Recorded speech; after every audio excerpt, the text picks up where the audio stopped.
ഇതിനു വേണ്ടി ഇവിടെ പ്രവർത്തിക്കുന്ന ഇവിടുത്തെ കമ്മിറ്റിക്കാരും പ്രത്യേകിച്ച് അതിൻ്റെ മുന്നിൽ നിന്ന് പ്രവർത്തിക്കുന്ന ബഹുമാനപ്പെട്ട സിറാജുദ്ദീൻ ഖാസിമി, ഞാൻ ഈ രാത്രി അധികം ഉറക്കമൊഴിക്കാത്ത ആളാണ്. ഞാൻ പിന്നെ ഇത് വന്നു എന്ന് പറഞ്ഞാൽ എനിക്ക് പകലൊക്കെ ദർസുള്ളതാണ്, പിന്നെ മറ്റു പല കാര്യങ്ങളുണ്ടാവും. ഞാൻ ഖാസിമിനോട് 2-3 മാസം മുമ്പ് എന്നെ പറയൽ തുടങ്ങിയിരിക്കണം.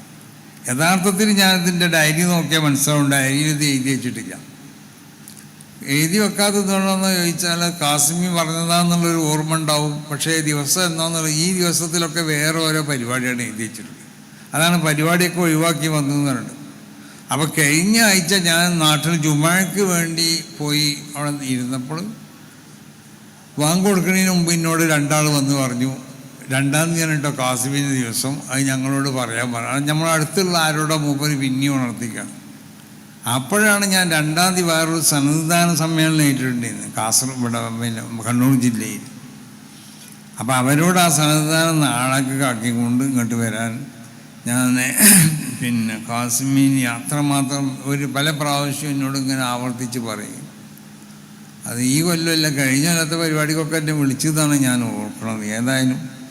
അപ്പോൾ അതുകൊണ്ട് അവരോടുള്ള പ്രത്യേക ഒരു താല്പര്യവും, അവർ നമ്മളെ നാട്ടിലൊക്കെ വന്ന് അവിടെയുള്ള ദീനീ കാര്യങ്ങളിലൊക്കെ ആവശ്യമാവുന്ന നിലക്ക് വേണ്ട പ്രസംഗങ്ങളൊക്കെ പ്രസംഗിച്ച് പല നല്ല കാര്യങ്ങൾക്ക് മുന്നിട്ടിറങ്ങുന്ന ഒരു വലിയ വ്യക്തിത്വത്തിൻ്റെ ഉടമയായതുകൊണ്ട് അദ്ദേഹം മുന്നിൽ നിന്നും കൊണ്ടിട്ട് ഇവിടുത്തെ ഈ കമ്മിറ്റിക്കാരും അവരെ സ്നേഹിക്കുന്ന പലരും ഒക്കെ സഹകരണം ഉണ്ട്. ആ സഹകരണം കൊണ്ടിട്ടാണ് ഇത് നടന്നു പോണത്. എല്ലാവർക്കും അല്ലാഹു എല്ലാ നിലക്കുള്ള ഖൈറിനെയും ബർക്കത്തിലൊക്കെ ധാരാളം ചെയ്തു കൊടുക്കട്ടെ. അൽഹംദുലില്ലാഹ്. എൻ്റെ ഒരുപാട് കാലത്തെ ആഗ്രഹമായിരുന്നു തങ്ങളെ ഇതിലേക്ക് വിളിക്കണമെന്ന്. പലപ്പോഴും ഞാൻ ഇതിനൊക്കെ പറഞ്ഞിട്ടുണ്ടെങ്കിലും ഇപ്പോഴാണ് അല്ലാഹു ഒരു അവസരം തന്നത്. അതുകൊണ്ട് അൽഹംദുലില്ലാഹ് ഞാൻ വഅദ് പറയും, പക്ഷേ സ്വാഗതം പറഞ്ഞെനിക്ക് ശീലമില്ല. ഇതുവരെ അങ്ങനെ സ്വാഗതം പറഞ്ഞിട്ടില്ല. അതുകൊണ്ട് തങ്ങളവറുകൾക്ക് 9:15 ട്രെയിനിന് തിരിച്ചു പോകാനുള്ളതാണ്. അപ്പോൾ അതുകൊണ്ട് അൽഹംദുലില്ലാഹ് ഹിഫ്ദുൽ ഖുർആൻ പാരായണ മത്സരം, അതിൻ്റെ വിജയികൾക്കുള്ള സനദും അവർക്കുള്ള സർട്ടിഫിക്കറ്റ് വിതരണവും ഇൻഷാ അല്ലാഹ് ബഹുമാനായ സയ്യിദുൽ ഉലമ, നമ്മുടെയൊക്കെ നേതൃത്വം, മുസ്ലിം ഉമ്മത്തിൻ്റെ നേതൃത്വം, ഞങ്ങളുടെ എല്ലാവരുടെയും മുസ്ലിം ഉമ്മത്തിൻ്റെ വഴികാട്ടി അൽഹംദുലില്ലാഹ് അല്ലാഹു സയ്യിദ് അവർക്ക് ആഫിയത്തുള്ള ദീർഘായുസ് അല്ലാഹു കൊടുത്ത് അനുഗ്രഹിക്കുമാറാകട്ടെ. അൽഹംദുലില്ലാഹ് ഒന്ന് വിളിച്ചപ്പോൾ വളരെ സ്നേഹത്തോടെ ഈ പരിപാടിക്ക് വേണ്ടി ഒരുപാട് പരിപാടികൾ ഉണ്ടായിട്ടും തങ്ങൾ അൽഹംദുലില്ലാഹ് ഇവിടെ വരാൻ തയ്യാറായി. അല്ലാഹു സുബ്ഹാനഹു വ തആല ആഫിയത്തുള്ള ദീർഘായുസ് കൊടുക്കുമാറാകട്ടെ. ഇപ്പം എൻ്റെ പ്രിയപ്പെട്ട മകൻ സിനാൻ, അല്ലാഹു സുബ്ഹാനഹു വ തആല അവനെ ഹാഫിളാക്കി തരുമാറാകട്ടെ. എൻ്റെ മനസ്സിലെ വലിയൊരു ആഗ്രഹം അവനെ ഹാഫിളായി കാണണം. ചിലപ്പോൾ അല്ലാഹു സുബ്ഹാനഹു വ തആല തീരുമാനിച്ചിട്ടുണ്ടാകാം സിറാജിൻ്റെയും സുമയ്യയുടെയും രക്തത്തിൽ പിറക്കുന്ന ഒരു മകൻ അവൻ അല്ലാഹു ഖുർആൻ കൊടുത്ത് ബഹുമാനിക്കാൻ ചിലപ്പോൾ അല്ലാഹു തിരഞ്ഞെടുത്തിട്ടുണ്ടാകാം. അപ്പോൾ ഓരോരുത്തരെയും അല്ലാഹു അല്ലാത്ത ഒരു തെരഞ്ഞെടുപ്പ് നടത്തി. ആ തെരഞ്ഞെടുപ്പിൽ നിന്നാണ് എൻ്റെ പ്രിയപ്പെട്ടവരെ അൽഹംദുലില്ലാഹ് പരിശുദ്ധമായ ഖുർആൻ പഠിക്കാൻ ഒരു കുട്ടിക്ക് മനസ്സ് കൊടുക്കുന്നു, ആഗ്രഹം കൊടുക്കുന്നു. അവരുടെ മാതാപിതാക്കൾ എത്രത്തോളം കഷ്ടപ്പാട്. ഞാൻ ഉദാഹരണം പറഞ്ഞാൽ, ഇപ്പോൾ ഒരു കുട്ടിയെ ഞാൻ ആദരിച്ചു. അവനെ ആദരിക്കാനുള്ള കാരണം അവൻ കണ്ണൂരുകാരനാണ്. അവർ ഫാമിലി ഉൾപ്പെടെ അജ്മാനിലാണ്, ദുബൈയിലാണ് താമസിക്കുന്നത്. അൽഹംദുലില്ലാഹ് വലിയ ബിസിനസ്സുമായി ബന്ധപ്പെട്ട് ഞാൻ അവിടെ പോയപ്പോൾ എന്തോ ഖുർആൻ പഠിക്കുന്നതിനെ കുറിച്ച് 4 മക്കളുണ്ട്. അർഷാദ് എന്ന സഹോദരനോട് ഞാൻ ഖുർആൻ പഠിക്കുന്നതിനെ കുറിച്ച് ഇവനെ ഒന്ന് പഠിപ്പിച്ചുകൂടെ ഇങ്ങനെ ചർച്ച ചെയ്തു. അങ്ങനെ പറഞ്ഞു കൊടുത്തു. അവന് അൽഹംദുലില്ലാഹ് ഒരു ദിവസം എന്നെ വിളിച്ചിട്ട് പറഞ്ഞു, ഉസ്താദേ ഞാൻ എൻ്റെ പൊന്നുമോനെ പഠിക്കാൻ വിടാൻ തീരുമാനിച്ചു. എൻ്റെ പ്രിയപ്പെട്ട സഹോദരങ്ങൾ, അദ്ദേഹത്തിൻ്റെ ആ മകനെ പിരിഞ്ഞിരിക്കുമ്പോഴുള്ള സങ്കടം മനസ്സിലായത് ഞാൻ ഒരിക്കൽ വീണ്ടും ദുബൈയിലേക്ക് പോയപ്പോൾ ഇവരുടെ വീട്ടിൽ നല്ല എന്തെങ്കിലും ഒരു ആഹാരം മേടിച്ചു കഴിഞ്ഞാൽ ഇവർ കഴിക്കാൻ സമയത്ത് ഇങ്ങനെ ഭാര്യയും ഭർത്താവും ഒരു സങ്കടമാണ് അവർക്ക്. കാരണം ഇവരുടെ കൂടെ ഇരുന്ന് കഴിക്കേണ്ട ഒരു മകൻ അവൻ ഇല്ലാതെ വരുമ്പോൾ ഉണ്ടാകുന്ന ഒരു സങ്കടം, എത്രത്തോളം പിരിഞ്ഞിരിക്കുമ്പോൾ ഒരു വേദന. ഞാനും എൻ്റെ പ്രിയപ്പെട്ട മകനെ എനിക്ക് വല്ലാതെ ഞാൻ അവനെ ഇഷ്ടപ്പെടുന്നുണ്ട്. അവനെ പഠിക്കാൻ കൊണ്ടുവിട്ടു. എപ്പോഴും വീട്ടിൽ വിടണമെന്നുള്ള, പക്ഷെ എൻ്റെ മനസ്സങ്ങോട്ട് സമ്മതിക്കുന്നില്ല. കാരണം പിരിഞ്ഞിരിക്കാനുള്ള ഒരു സങ്കടം. സത്യം പറഞ്ഞാൽ ഞങ്ങളുടെ വീട്ടിൽ ബ്രോസ്റ്റർ മേടിക്കാറില്ല. എല്ലാവരും ചിക്കൻ ബ്രോസ്റ്റർ മേടിച്ച് കഴിക്കുന്നതാണ്. അപ്പോൾ അവൻ ഞങ്ങളുടെ വീട്ടിലത് മേടിക്കാറില്ല. കാരണം ഞാൻ അവനോട് പറഞ്ഞു, അവന് വലിയ ഇഷ്ടമാണ് അത്. അപ്പം നീ ഉള്ള ദിവസം മാത്രമേ വാങ്ങത്തുള്ളൂ. അനിയന്മാർ പറയും കാക്ക വന്നാൽ മാത്രമേ വാങ്ങത്തുള്ളൂ. കാരണം മക്കളെ പിരിഞ്ഞിരിക്കുമ്പോൾ ഉണ്ടാകുന്ന ഒരു വേദന, അത് വല്ലാത്ത വേദനയാണ്. സത്യം പറഞ്ഞാൽ ഹാഫിളീങ്ങളല്ല ആദരിക്കേണ്ടത്, ഹാഫിളീങ്ങൾക്കല്ല മൊമെൻ്റ് കൊടുക്കേണ്ടത്. ആ ഹാഫിളീങ്ങളെ പടച്ചവനെ സ്വന്തം വീട്ടിൽ നിന്ന് പഠിക്കാൻ കൊണ്ടുവിട്ടിരിക്കുന്ന മാതാപിതാക്കളുടെ സങ്കടം. സത്യത്തിൽ എല്ലാവരും ഖുർആൻ പഠിക്കുന്നു, അമ്മമാരിങ്ങനെ കളിച്ചും ചിരിച്ചും നടക്കുന്നു, കുട്ടികൾ ഓളത്തോടെ നടക്കുന്നു. നമ്മൾ നമ്മുടെ മക്കളെ കാണാൻ പോയിട്ട് സ്ഥാപനത്തിൽ നിന്ന് ഇറങ്ങി പോകുമ്പോൾ അറിയാതെ കണ്ണ് നിറഞ്ഞു പോകും. അപ്പൊ സത്യത്തിൽ ആദരിക്കേണ്ടത് ഹാഫിളീങ്ങളുടെ മാതാപിതാക്കളെയാ.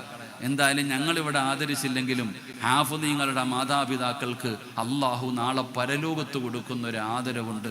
എൻ്റെ പ്രിയപ്പെട്ട ഉപ്പമാർ, ഉമ്മമാർ, അള്ളാഹുവിൻ്റെ വിശുദ്ധമായ ഖുർആൻ തൻ്റെ മക്കളെ പഠിപ്പിക്കാൻ തയ്യാറാകുന്ന മാതാപിതാക്കൾക്ക്, എടോ ലോകത്ത് നിങ്ങൾക്ക് എന്തൊക്കെ മെമൻ്റ് തന്നാലും ഏതൊക്കെ അവാർഡ് തന്നാലും അതൊന്നും ആകില്ല. പക്ഷെ ഹാഫിദിനുള്ള കൊടുക്കുന്ന പ്രതിഫലമല്ല. നാളെ പടച്ച റബ്ബിന്റെ പരലോകത്ത് ഖബറിനകത്ത് നിന്ന് എഴുന്നേറ്റ് കോടാനി കോടാനി വരുന്ന ജനങ്ങൾ, 1,24,000 പരം വരുന്ന പ്രവാചകന്മാർ, ആ പ്രവാചകന്മാരുടെ അനുയായികൾ, ആദൻ നബിയും നൂഹ് നബിയും ഇബ്രാഹിം നബിയും മുസാ നബിയും ദാവൂദ് നബിയും യഅഖൂബ് നബിയും യൂനുസ് നബിയും യൂസുഫ് നബിയും ഹാറൂൻ നബിയും, ലോകത്ത് കടന്നു വന്ന 1,24,000 പരം വരുന്ന പ്രവാചകന്മാർ, ആ പ്രവാചകന്മാരുടെ അനുയായികളും പടച്ചവനെ കോടാനി കോടി വരുന്ന ജനങ്ങളൊന്ന് ചിന്തിച്ചു നോക്കടോ. ഈ പായിപ്പാട് മജ്ലിസിന്റെ മുമ്പിലിരിക്കുന്ന ഏതെങ്കിലും ഒരു ഉമ്മാനെ വിളിച്ചിട്ട്, ഒരു വാപ്പയെ വിളിച്ചിട്ട് ഈ സ്റ്റേജിലേക്കൊന്ന് കയറി വന്നിട്ടിരിക്കാൻ പറഞ്ഞാൽ നിങ്ങളുടെ മനസ്സിന് എന്തൊരു ആനന്ദമാണ്, എന്തൊരു സന്തോഷമാണ്, നിങ്ങളുടെ മുഖത്ത് എന്തൊരു പ്രകാശമാണ്. എന്നാ പടച്ചവനെ, കേവലം ഇത്രയും ആൾക്കാരുടെ മുമ്പിൽ നിങ്ങൾക്ക് അങ്ങനെ ഒരു ആദരവ് കിട്ടിയാൽ നിങ്ങളുടെ മനസ്സിന് വല്ലാത്ത സന്തോഷമെങ്കിൽ പടച്ചവനെ, നാളെ കോടാനി കോടി വരുന്ന ജനങ്ങൾ, 1,24,000 പേർ വരുന്ന പ്രവാചകന്മാര്, അവരുടെ അനുയായികള്, പടച്ചവനെ, നിബിതങ്ങള്, സ്വഹാബത്ത്, താബീങ്ങൾ, തബഉ താബീങ്ങൾ, ഇമാമുമാർ, ഔലിയാക്കന്മാര്, സയ്യിദന്മാര്, പണ്ഡിതന്മാര്, ഹാഫിളീങ്ങൾ, ആലിമീങ്ങൾ, ആബുദീങ്ങൾ, സ്വാലിഹീങ്ങൾ, എന്തിനാ പടച്ചവനെ, നിന്റെ നാട്ടുകാര്, നിന്റെ കുടുംബക്കാര്, നിന്റെ കൂട്ടുകാര്, നിന്റെ പരിചയക്കാര്, നിന്റെ അയൽവാസികൾ, അങ്ങനെ കോടാനി കോടി വരുന്ന ജനങ്ങൾ മുഴുവനും നാളെ പടച്ച റബ്ബിന്റെ കോടതിയിൽ നിൽക്കുമ്പോ അതാ ഒരു സിംഹാസനം കൊണ്ടുവന്നിടുകയാണ്, ഒരു സിംഹാസനം കൊണ്ടുവന്നിടുകയാണ്. ആരാ? ലോകത്തിന്റെ അധിപനായ പടച്ച റബ്ബ്, റബ്ബുൽ ഇസ്സത്തായ അല്ലാഹു ഒരു സിംഹാസനം കൊണ്ടുവന്ന് വെക്കുകയാണ്. പടച്ചവനെ, എന്താ ആനയിച്ചു കൊണ്ടുവരികയാണ്? ആരെയാണ് ആനയിച്ചു കൊണ്ടുവരുന്നത്? പടച്ചവനെ, ഖുർആൻ പഠിച്ചവനെയല്ല, ഖുർആൻ പഠിക്കാൻ സഹായം ചെയ്തവനല്ല, പഠിപ്പിച്ച ഉസ്താദിനല്ല. ആരെയാണ് നാളെ വിളിച്ചു കൊണ്ടുവരുന്നതെന്നറിയോ? ഈ ഖുർആൻ പഠിക്കതാ ഖുർആനിന്റെ മജ്ലിസിൽ പങ്കെടുത്ത ഈ മക്കളോട് പറയുന്നു, നിങ്ങളെയല്ല അല്ലാഹു പരിഗണിക്കുന്നത്, നിങ്ങൾക്ക് ജന്മം നൽകിയ വാപ്പാനെയും ഉമ്മാനെയും വിളിച്ചു കൊണ്ടുവരികയാണ്. ആ പാവപ്പെട്ടവരെ കൊണ്ടുവന്നിട്ട് അല്ലാഹു സുബ്ഹാനഹു വ തആല സിംഹാസനത്തിലിരിക്കുകയാണ്. വിവിഐപികളെ പോലെ അവിടെ കൊണ്ടുവന്ന് ഇരുത്തിയിട്ട് അല്ലാഹു സുബ്ഹാനഹു വ തആല അവരുടെ തലയിലേക്ക് ഒരു കിരീടമങ്ങ് ധരിപ്പിക്കുകയാണ്. അവരുടെ തലയിലേക്ക് ഒരു കിരീടമങ്ങ് ധരിപ്പിക്കുകയാ. സുബ്ഹാനല്ലാഹ്. കിഴക്ക് മുതൽ പടിഞ്ഞാറ് വരെ പ്രകാശിക്കുന്ന രീതിയിലുള്ള ഒരു തലയിലേക്ക് ഒരു കിരീടം കൊണ്ടുവന്ന് വെക്കുകയാണ്. ഇതാർക്ക് കിട്ടുന്നതാണ്? പടച്ചവനെ, 4 മക്കൾ ഇന്നലെ ഇവിടെ ഹാഫിളീങ്ങളായി സനദ് വാങ്ങി. യഥാ പടച്ചവനെ, എരുമേലിയിലുണ്ട്, വായ്പോരുണ്ട്, മർക്കസിലുണ്ട്, പടച്ചവനെ, അഞ്ചൽ സ്ഥാപനത്തിലുണ്ട്. എന്റെ പ്രിയപ്പെട്ടവർ, ഇവരുടെ മാതാപിതാക്കൾക്ക് അല്ലാഹു കൊടുക്കുന്ന ഒരു പദവിയാണ്, ഒരു സ്ഥാനമാണ്. കൊണ്ടുവന്ന് തലയിലേക്ക് ഇങ്ങനെ ധരിപ്പിക്കുകയാണ്. ഇത് ഹാഫിളിന്റെ മാതാപിതാക്കൾക്ക് കിട്ടുന്ന പ്രതിഫലമാണ്. അതുകൊണ്ട് എന്റെ പ്രിയപ്പെട്ടവരോട് പറയുകയാ, ഹാഫിളീങ്ങളെ ബഹുമാനിക്കടോ, ഹാഫിളീങ്ങളെ സ്നേഹിക്കടോ. എന്ത് സഹായം വേണമെങ്കിലും ചെയ്തു കൊടുക്കൂ. അവനെ എടാ എന്ന് പോലും വിളിക്കരുത്. അവനെ തൊടണമെങ്കിൽ ഉളുവെടുക്കണമെന്നാണ്. അതുകൊണ്ട് ഹാഫിളീങ്ങളായ മക്കളോട് പറയുകയാ, നിങ്ങൾ ആരാണെന്നറിയോ? എന്റെ പ്രിയപ്പെട്ട മക്കളെ, സ്വന്തം വില മനസ്സിലാകണം. സ്വന്തം വില അവനവൻ ഒരു സ്റ്റാൻഡേർഡ് ഉണ്ടല്ലോ. എൻ്റെ പ്രിയപ്പെട്ട മക്കളോട് പറയുന്നു, നിങ്ങൾക്ക് നിങ്ങളുടെ വില മനസ്സിലാകണം. നിങ്ങൾ ആരെന്നറിയോ? അള്ളാഹുവിന്റെ മലക്കുകളെ ചിറക് താട്ടി ബഹുമാനിക്കുന്ന ഒരു വിഭാഗമാ നിങ്ങൾ. വിവിഐപികളാണ്. കണ്ട കുട്ടികളുടെ കൂടെ ചാടിക്കളിച്ചു നടക്കേണ്ടവരല്ല. മറ്റുള്ള കുട്ടികളെ ചെയ്യുന്നത് പോലെ ചെയ്യേണ്ടവരല്ല. മുടിയും വളർത്തി മൊബൈലും കയ്യിൽ പിടിച്ച് കളിച്ചു നടക്കേണ്ട മക്കളല്ല. നിങ്ങൾക്കൊരു സ്റ്റാൻഡേർഡ് ഉണ്ട്. നിങ്ങൾ ആരെന്നറിയോ? എൻ്റെ പ്രിയപ്പെട്ട മക്കളെ, നിങ്ങൾ അല്ലാഹുവിന്റെ മലക്കുകൾ ചിറക് താത്തി ബഹുമാനിക്കുന്ന ഒരു വിഭാഗമാണ്. പടച്ചവനെ, നിങ്ങളുടെ പവർ എന്താണ്? നിങ്ങൾ പള്ളിപ്പറമ്പിൽ ഇറങ്ങി പോയാ മതി. ഈ പായിപ്പാട് പള്ളിയുടെ ഖബർസ്ഥാനിൽ വെറുതെ നിങ്ങളും ഇറങ്ങിപ്പോയാ ആ ഖബറിനകത്ത് കിടക്കുന്ന ഖബറാളികളുടെ ശിക്ഷ പോകും അല്ലാഹു നിർത്തിവെക്കുകയാ. കാരണം നീ വിവിഐപി ആണ്. പടച്ചവനെ, അവിടെയും തീരുന്നില്ല. അല്ലാഹുവേ, നിന്റെ ദുആഇക്ക് ഇജാബത്തുണ്ട്. എന്തിനാണ് സ്ഥാപനങ്ങളിൽ വന്ന് ദുആ ചെയ്യാൻ പറയുന്നത്? കാരണം മുതഅല്ലിമീങ്ങളുടെ ദുആഇക്ക് ഇജാബത്തുണ്ടോ? നിങ്ങൾ അല്ലാഹുവിനോട് ചോദിച്ചാൽ അല്ലാഹു ഉത്തരം തരുമെന്ന് മഹാനായ നബി മുഹമ്മദ് മുസ്തഫ സല്ലല്ലാഹു അലൈഹി വസല്ലമ തങ്ങൾ പഠിപ്പിക്കുമ്പോൾ പടച്ചവനെ, എൻ്റെ പ്രിയപ്പെട്ട മുതഅല്ലിമീങ്ങളോട് പറയുകയാണ്, മക്കളെ, മരിക്കുന്നത് എങ്ങനെയെന്നറിയുമോ? നിങ്ങളും മരിക്കുന്ന സമയത്ത് അല്ലാഹു സുബ്ഹാനഹു വ തആല നിങ്ങൾക്ക് സ്വർഗ്ഗത്തിൽ ഒരുക്കി വെച്ചിരിക്കുന്ന, എല്ലാവരും മരിക്കുമ്പോ സ്വർഗ്ഗം കണ്ടിട്ട് മരിക്കാൻ ദുആ ചെയ്യുന്നവരല്ലേ? എങ്ങനെ ഹാഫിളീങ്ങളായ ആലിമീങ്ങളായ ആ ഇൽമു പഠിക്കുന്ന മക്കളോട് പറയുകയാ, നിങ്ങൾക്ക് അല്ലാഹു കാണിച്ചു തരുന്നത് സ്വർഗ്ഗം മാത്രമല്ല അല്ലാഹു കാണിച്ചു തരുന്നത് ആ സ്വർഗത്തിൽ നീ ഇരിക്കേണ്ട ഇരിപ്പിടം അല്ലാഹു കാണിച്ചു തരികയാ. നീ മരിക്കുന്നത് സ്വർഗത്തിൽ നിന്റെ ഇരിപ്പിടം കണ്ടിട്ടാണ്. പടച്ചവരെ, ഈമാനുള്ള മരണമാണ് എൻ്റെ പ്രിയപ്പെട്ട മുതഅല്ലിമീങ്ങള്. അല്ലാഹു നിങ്ങൾക്ക് തരുന്ന പ്രതിഫലം, പടച്ചവനെ, നിങ്ങളുടെ ജനാസ നിങ്ങൾ മരിക്കുമ്പോ സ്വർഗം കണ്ടിട്ടാണ്, സ്വർഗത്തിലെ ഇരിപ്പിടം കണ്ടിട്ടാ മരിക്കുന്നത്. ഈമാനുള്ള മരണമാണ് അല്ലാഹു തരുന്നത്. നിങ്ങളുടെ ജനാസ പോലും ചുമക്കുന്നത് ആരാണെന്നറിയോ? എൻ്റെ പ്രിയപ്പെട്ട ഉമ്മമാരെ, അല്ലാഹു തന്ന മക്കളെ പരിശുദ്ധമായ ഖുർആൻ പഠിപ്പിക്കാൻ തയ്യാറാകുന്ന ഉമ്മയും ഉപ്പയും അറിയേണ്ട ഒരു സത്യമുണ്ട്. നിന്റെ മകനാരാ വിവിഐപിയാണ്. നിന്റെ പൊന്നാര മകൻ മരണപ്പെട്ടു പോയാ അവന്റെ ജനാസ ചുമക്കേണ്ടതാരാണെന്നറിയോ? അവന്റെ ജനാസ ചുമക്കാൻ വിവിഐപികൾ കടന്നു വരികയാണ്. ഒരു വിവിഐപി മരിച്ച വിവിഐപികൾ മരണപ്പെട്ടാൽ കാണാൻ ആള് വരുമല്ലോ. എന്റെ പ്രിയപ്പെട്ട പെങ്ങളെ, നിന്റെ പൊന്നുമോനാരാ? അല്ലാഹുവിന്റെ ഏറ്റവും അടുത്ത ആളാ. വമൻ കാന യർജൂ ലിഖാ അല്ലാഹ് ഫൽയുക്രിം അഹ്ലല്ലാഹ്. അല്ലാഹുവിന്റെ അഹ്ലുകാര്, അല്ലാഹുവിന് കുടുംബക്കാരുണ്ടെന്നല്ല, അതുപോലെ വല്ലാത്ത ബന്ധമുള്ള ഒരു വിഭാഗമുണ്ട്. ആരാണ് നബിയേ? അഹ്ലുൽ ഖുർആൻ ഖാസുല്ലാഹ്. അവർ അല്ലാഹുവിന്റെ ഏറ്റവും അടുത്തവരാണ്. ഹജ്ജ് ചെയ്തവനെ കുറിച്ചല്ല, ഉംറ ചെയ്തവനെ കുറിച്ചല്ല, പള്ളി കെട്ടിക്കൊടുത്തവനെ കുറിച്ചല്ല, പാതിരാത്രി മുഴുവനും നിസ്കരിക്കുന്നവനെ കുറിച്ചല്ല, റമദാനിൽ നോമ്പ് പിടിക്കുന്നവനെ കുറിച്ചല്ല. അല്ലാഹുവിന്റെ വിശുദ്ധമായ ഖുർആൻ പഠിക്കുകയും പഠിപ്പിക്കുകയും സ്നേഹിക്കുകയും ബഹുമാനിക്കുകയും ആദരിക്കുകയും ചെയ്യുന്നവൻ അല്ലാഹുവിന്റെ ഏറ്റവും അടുത്തവനാണ്. അല്ലാഹുവേ, പടച്ച റബ്ബ് തരുന്ന പ്രതിഫലം എന്തെന്നറിയോ? പായിപ്പാട് ഒരുപാട് മക്കളുണ്ടല്ലോ, ഹാഫിളീങ്ങളായ മക്കളുണ്ടല്ലോ. ഒരു ദിവസം പള്ളിയുടെ മിനാരത്തിൽ വിളിച്ചു പറയും, ഇന്നാ ലില്ലാഹി വ ഇന്നാ ഇലൈഹി റാജിഊൻ. നീ മരിച്ചുപോയെന്ന് വിളിച്ചു പറയുമ്പോ എല്ലാവരും കാണാൻ വരികയാണ്. അന്നാർക്കും പരാതിയില്ല, നേരിട്ട് വന്ന് പറഞ്ഞില്ല, വീട്ടിൽ വന്ന് പറഞ്ഞില്ല, ഫോൺ വിളിച്ചു പറഞ്ഞു എന്ന് പറഞ്ഞില്ല. പടച്ചവനെ, നീ മരണപ്പെട്ടാൽ എല്ലാവരും കാണാൻ വരികയാണ്. അങ്ങനെ എല്ലാവരും വീട്ടിലേക്ക് കടന്നു വന്നു. വീടിന്റെ മുമ്പിൽ ടാർപ്പ കെട്ടി, കസേര നിരത്തി, വീടിന്റെ പരിസരത്ത് ചൂടുവെള്ളം തയ്യാറാക്കി. അവസാനം നിന്റെ ജനാസ കുളിപ്പിക്കാൻ എടുത്തു വെച്ചു. വസ്ത്രങ്ങൾ മുഴുവനും അടിച്ചു മാറ്റി, നജസ്സുകൾ മുഴുവനും ഒഴിവാക്കി, നഖത്തിനടിയിൽ അഴുക്കുകൾ എടുത്തു കളഞ്ഞു.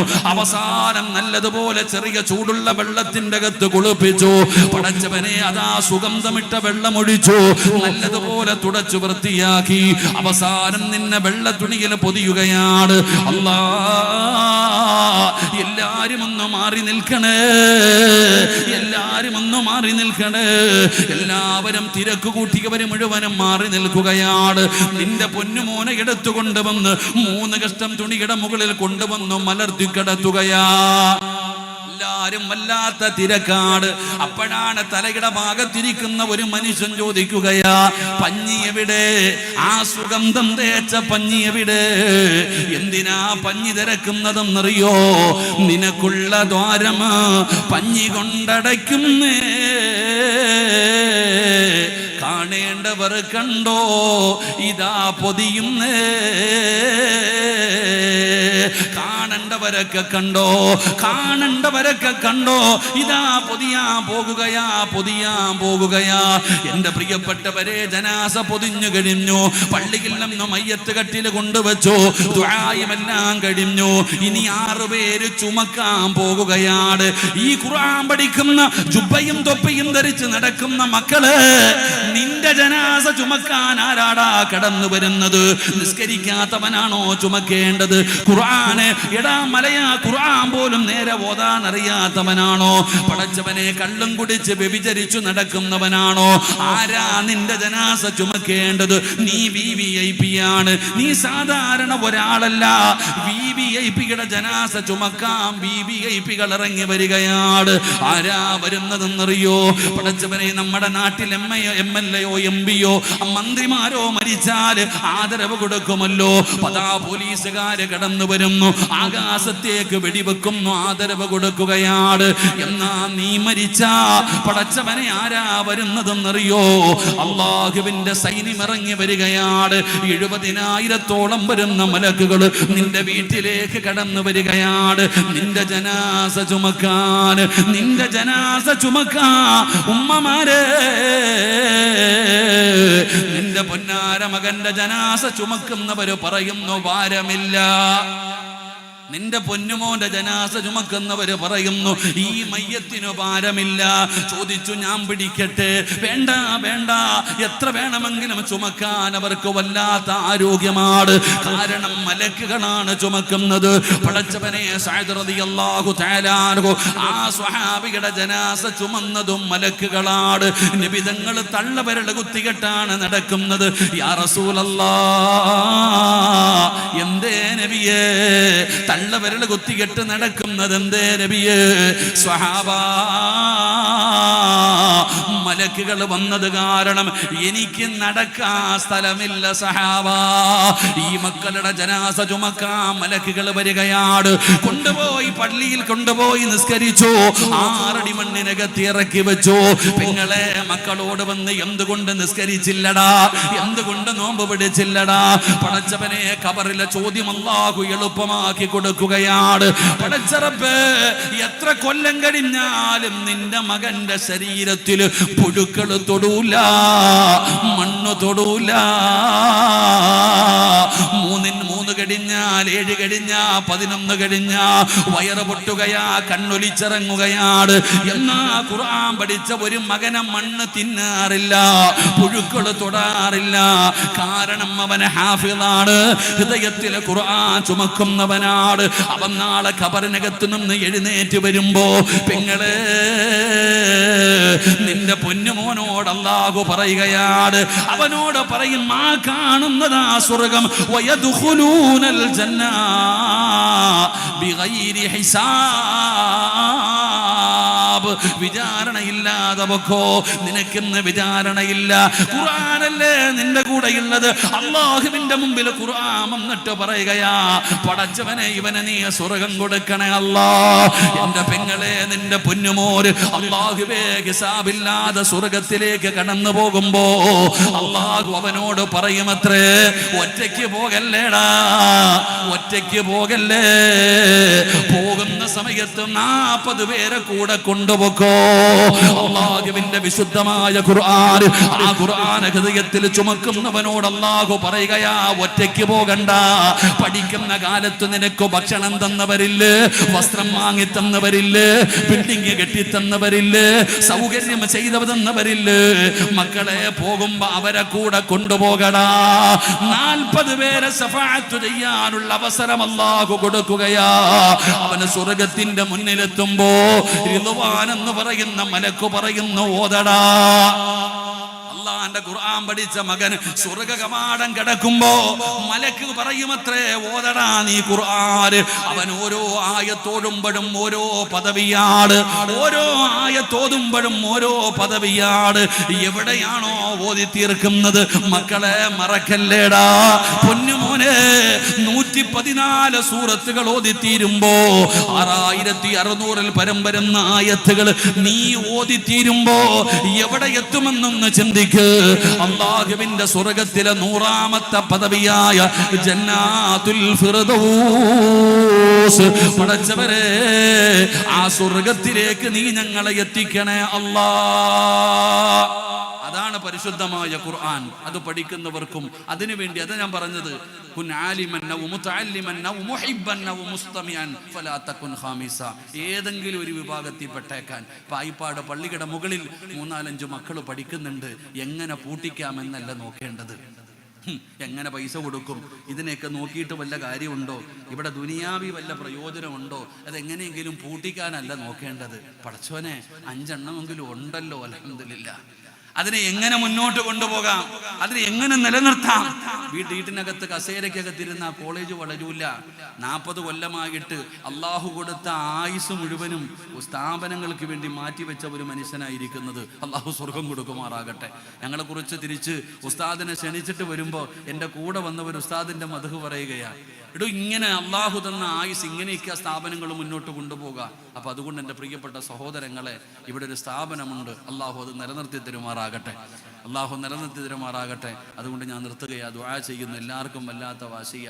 കുട്ടികൾക്കൊക്കെ ഇങ്ങോട്ട് വാടാന്ന് പറഞ്ഞാൽ അങ്ങോട്ട് പോകും, കണ്ണുരുട്ടി നോക്കും. എല്ലാവർക്കും വല്ലാത്ത വാശിയ. വാശിയുടെ കാലമാണ്. ഉമ്മാനെയും ഉപ്പാനെയും വരെ കൊല്ലുന്ന മക്കൾ. മാതാപിതാക്ക ഉമ്മാനെ കഴുത്തെറുത്ത് കൊന്നിട്ട് അവൻ പറയുന്നു, വാപ്പാനം കൂടെ കിട്ടിയിരുന്നെങ്കിൽ അങ്ങാരെ കൂടെ തീർക്കാന്ന്. ഇതാ ഇന്നത്തെ മക്കൾ. എന്തെങ്കിലും പറഞ്ഞു കഴിഞ്ഞാൽ ദേഷ്യമാകുന്നു, ചാവാൻ നോക്കുന്നു, ഭീഷണിപ്പെടുത്തുന്നു. അല്ലാഹു നമ്മുടെ മക്കളെയൊക്കെ നന്നാക്കി തരുമാറാകട്ടെ. അതുകൊണ്ട് എൻ്റെ പ്രിയപ്പെട്ട സഹോദരങ്ങളോട്, സഹോദരിമാരോട്, വാശിയും വൈരാഗ്യമൊക്കെ വേണം. വാശിയും വൈരാഗ്യമൊക്കെ അതൊക്കെ നമ്മുടെ സ്വഭാവത്തിൽപ്പെട്ടതാണ്. വാശിയൊക്കെ വേണം. വേണ്ട കാര്യങ്ങൾക്ക് വാശി കാണിക്കുക. ഞാൻ നിർത്തുകയാ. വാശി കാണിക്കേണ്ടത്, കാണിക്കേണ്ട വിഷയത്തിൽ വാശി കാണിക്കണം. ആവശ്യമില്ലാത്തതിൽ കാണിച്ചിട്ട് കാര്യമില്ല. അള്ളാഹു നമുക്ക് ഈമാൻ തരുമാറാകട്ടെ. വാശി കാണിക്കേണ്ടത് എന്ത് കാര്യത്തിനാ? അന്തല്ലദീ വലദതു ഉമ്മുക ബാഖിയ വന്നാസു ഹൗലക യൽഹഖൂന സുറൂറ വജ്ഹദ് ലിനഫ്സിക അൻ തകൂന ഇദാ ബഖൗ ഫീ ഹാലി മൗതിക ലാഹികം മസ്റൂറ. ഈ 4 വരി പദ്യം പറഞ്ഞുകൊണ്ട് ഞാൻ നിർത്തുകയാ. എൻ്റെ പ്രിയപ്പെട്ട എല്ലാവരോടും ഞാൻ പറയുന്നു, വാശി കാണിക്കണം. ആരോടാ വാശി കാണിക്കേണ്ടത്? എൻ്റെ പ്രിയപ്പെട്ട സഹോദരങ്ങളെ, നമ്മുടെ ഉമ്മ എപ്പോഴും പറയും, ഇപ്പോഴും ഉമ്മ പറയുന്നൊരു ഡയലോഗാ, മരണത്തിൻ്റെ വേദനയും സഹിച്ചാണ് നിന്നെ ഞാൻ പ്രസവിച്ചതെന്ന്. അള്ളാഹു നമ്മുടെ ഉമ്മയ്ക്ക് സ്വർഗം കൊടുക്കുമാറാകട്ടെ. ആമീൻ പറ. അള്ളാഹു സിറാജിൻ്റെ ഉമ്മായിക്കല്ല, നമ്മുടെ എല്ലാ ഉമ്മമാർക്കും അള്ളാഹു സ്വർഗം കൊടുക്കുമാറാകട്ടെ.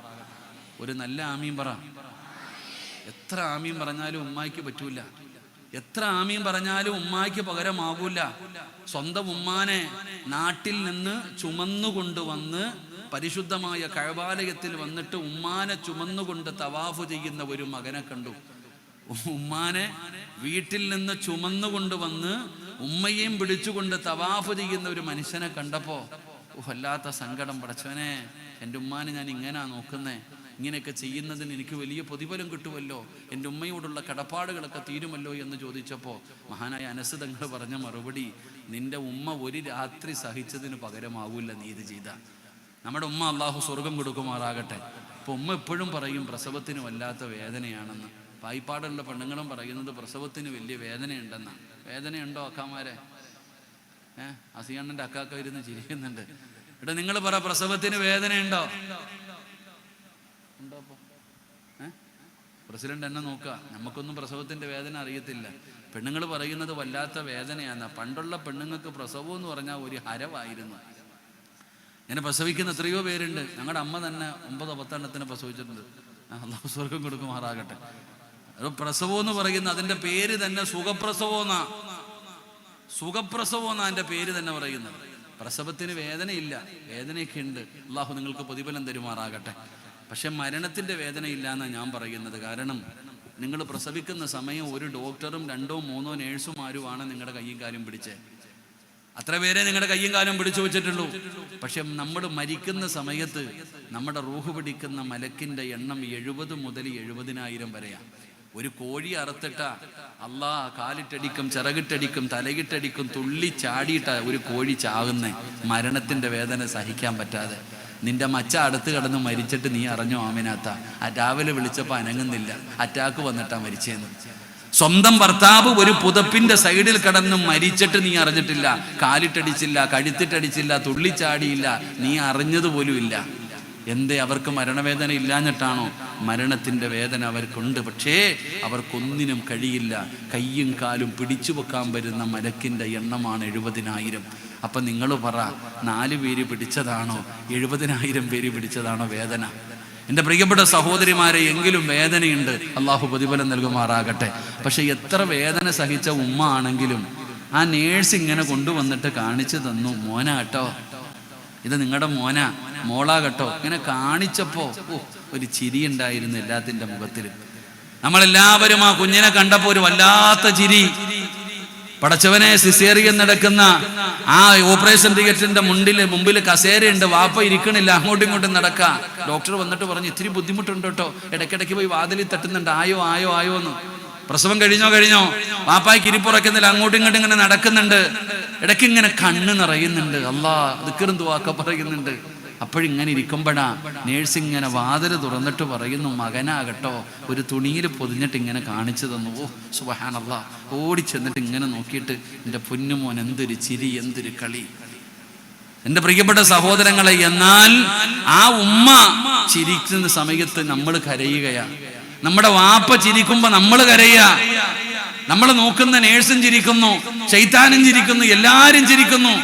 കാണുന്നവര് മുഴുവനും നമ്മൾ കരയുമ്പോ നമ്മുടെ മുഖത്ത് നോക്കി ചിരിക്കുന്നടോ. എടോ, കരയുമ്പോ അങ്ങനെ മുഖത്ത് നോക്കി ചിരിക്കലല്ലോ വേണ്ടത്. അതുകൊണ്ട് കവി പറയുകയാ, നീ കരഞ്ഞ സമയത്ത് ഈ ചിരിച്ചവരോട് നീ പ്രതികാരം ചെയ്യും. അതാ ഞാനും പറയുന്നേ. നമ്മൾ കരഞ്ഞ സമയത്ത് നമ്മളുടെ മുഖത്ത് നോക്കി ചിരിച്ചവരോട് നീ പ്രതികാരം ചെയ്യും. ഉമ്മാന്റെ നട്ടൽ ചവിട്ടി ഒടിച്ചിട്ടല്ല പ്രതികാരം ചെയ്യേണ്ടത്. പാപ്പാനെ എല്ലാം പിടിച്ചു പറക്കി എഴുതി വാങ്ങിച്ചിട്ട് വൃദ്ധസദനത്തിൽ കൊണ്ടുപോയി വലിച്ചെറിഞ്ഞിട്ടല്ല പ്രതികാരം ചെയ്യേണ്ടത്. പിന്നെ പ്രതികാരം ചെയ്യേണ്ടത് എങ്ങനാ? കവി പറയുകയാ, വജ്ഹദ് ലിനഫ്സിക അൻ തകൂന ഇദാ ബഖൗ.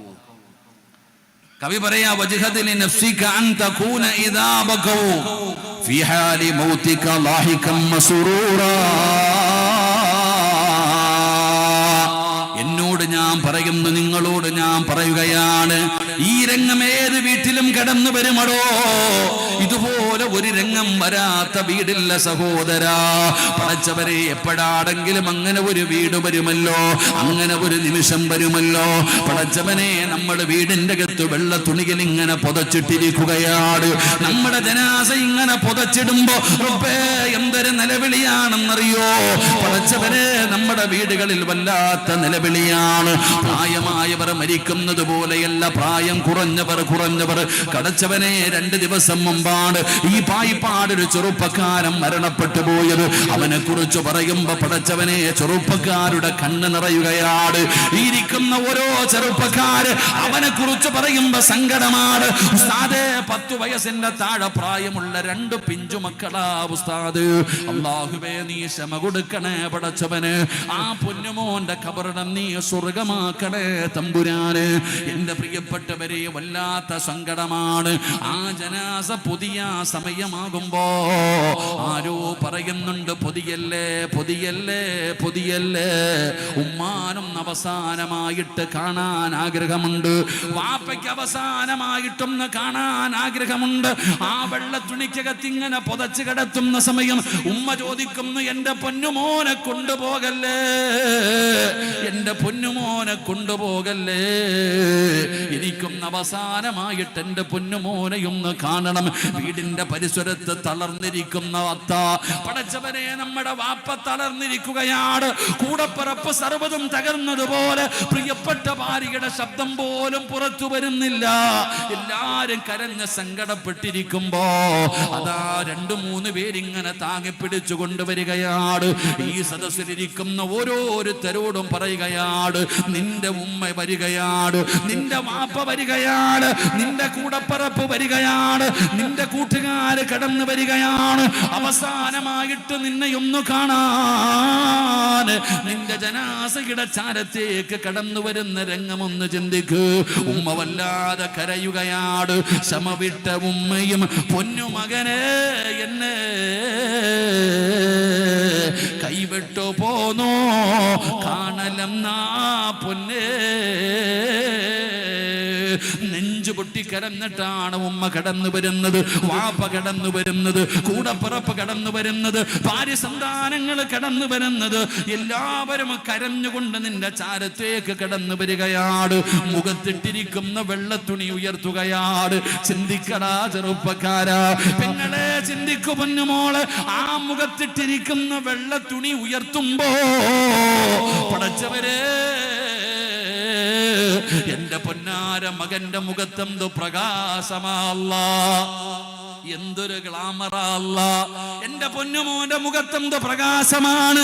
എന്റെ പൊന്നുമോന്റെ മുഖം ചുമന്നിരിക്കുന്നല്ലോ പടച്ചവരെ, അവന്റെ ചുണ്ടില് പുഞ്ചിരി കാണുന്നല്ലോ.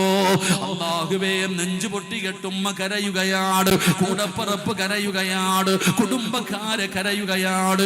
എല്ലാവരും കരയുമ്പോ ആ വെള്ള തുണിയുടെ അടിയിൽ കിടന്നിട്ട് ചോദിക്കണം, ഉമ്മ വജ്ഹദി ലിനഫ്സിക അം തകൂന ഇദാ ബകൗ